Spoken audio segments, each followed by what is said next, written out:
about UAPs, science, data collection, stigma, a lot of non-believers in all of this would just ask a very simple question.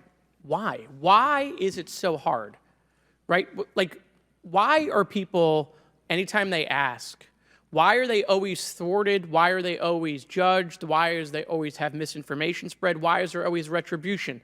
Why is it always met with an ear? What's the why? If it doesn't exist, why is it such a problem?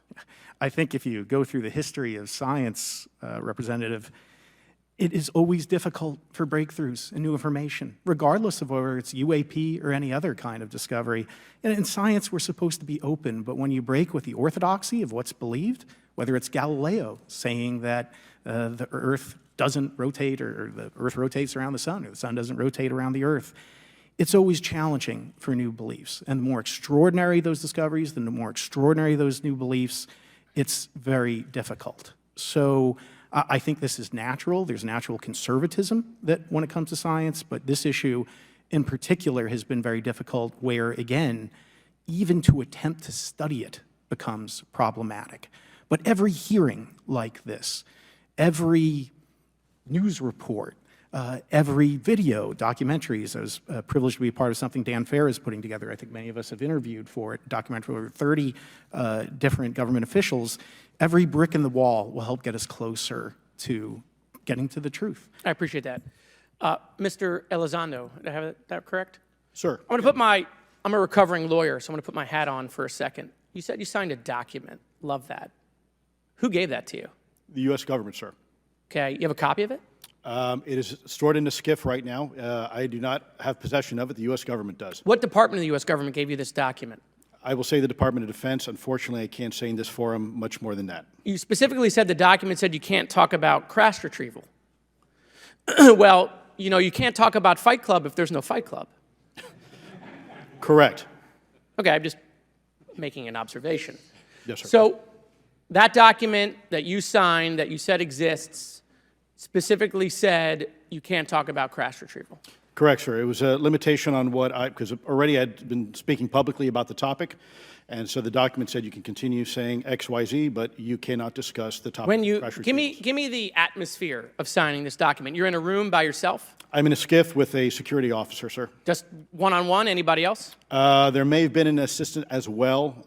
It was in a SCIF within a Department of Defense facility. Give me your background real quick. My background is I went to school to study microbiology and immunology, entered into the U.S. Army, and after a very short stint in military intelligence, I became a counterintelligence special agent. As a civilian, later on I became a special agent in charge, running investigations in counterterrorism and counterespionage primarily, with some experience in counterinsurgency and counternarcotics.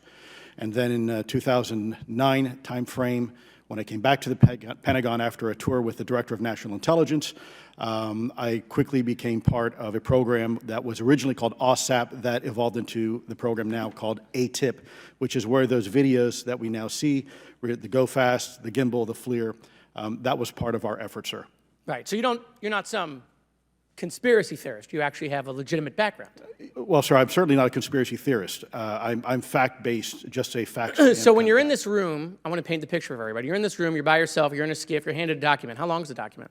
It's about a page front and back. So basically, you have some things they call trigraphs, which I cannot, again, talk to. How long were you given to sign the document? As long as I needed, sir. And what if you didn't sign it? Well, I suspect there'd be repercussions. I wouldn't have access to certain information. Were you allowed to ask a lawyer, or weren't allowed to ask for a lawyer to review the document? It wasn't an option, but they probably wouldn't have allowed me to, because the document itself is pretty explicit about you have to be. Wait, you're putting me in an interest. Let me try to thread the needle here. There are certain documents that we have in the U.S. government that allow people to have access to certain programs, whether it's a special, and I'm going to be very generic here, whether it's a special access program or a controlled access program, SAP, CAP, whatnot. How many people have to sign that document? It depends how many people are going to get access to the information, sir. Okay. Last question. Doctor, real quick, can you tell us about the Omaha incident in greater detail? I've read your background, right? Some people would label you as a member of the deep state, since you worked in government for a long period of time. But can you tell us more about that incident? You've written a lot about that.